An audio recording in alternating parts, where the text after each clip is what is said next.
Hello, dear friends. I welcome you all in today's session Online Games versus Make Your Own Computer Games. I have divided this session into two parts. Today, we will cover first part. All kids get excited by the name of online games, isn't it? A psychiatrist has rightly said that 90% of the kids like to play online games. Actually, they love to play online games.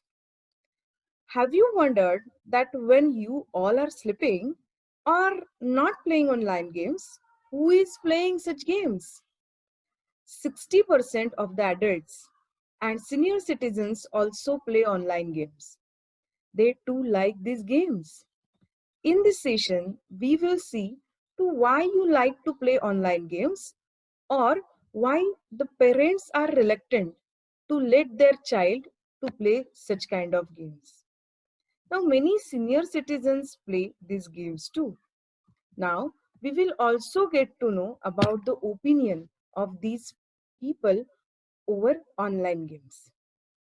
Now during all my sessions online gaming, I ask this question to all. How many of you play online games?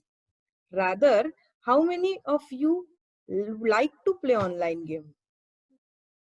Till now, I have got the response that almost 70% of the adults and senior citizens play online games.